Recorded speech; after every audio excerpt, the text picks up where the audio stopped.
going to show you how to make an I-cord.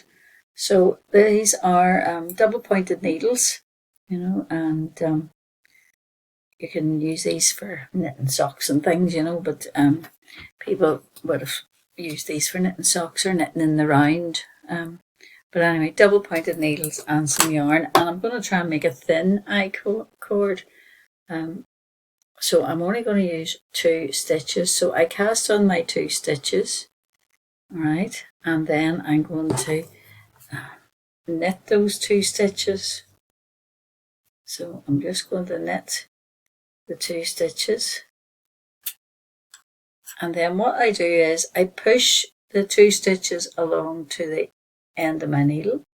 I've got my yarn, you see that coming behind, and then I'm going to knit the 2 stitches again.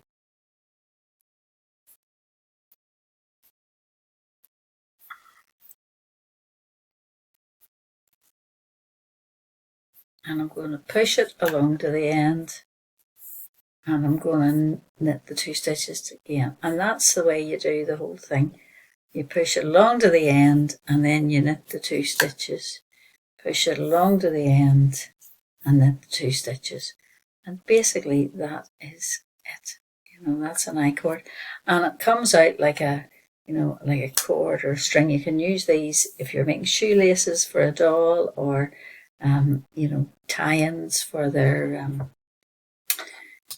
if you're making a dress of a doll and you wanted sort of some sort of tie-ins, you could use this. And I quite often use twisted cords, but I think these I-cords are nice. They look very professional, and you can make them in, this is only with 2 stitches, so it's quite a fine cord. So you just keep pushing to the end and keep your wool to the back and keep knitting. All right, so that's an I-cord, and they're very nice. And what happens is, I'll let you see, it actually, can you see that? It turns into a cord. It looks like a cord. You know, what's happening is the wool that you're always bringing, or the yarn that you're always bringing to the back of your needle, is really bringing the 2 pieces together.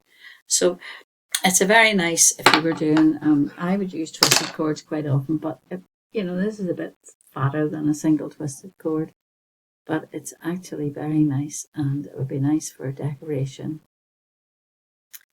And, you know, I used it recently in one of my dolls, the witch. So I used an I-cord. So that's how you make an I-cord. It's very simple, really. All you really need is the double pointed needles and some yarn.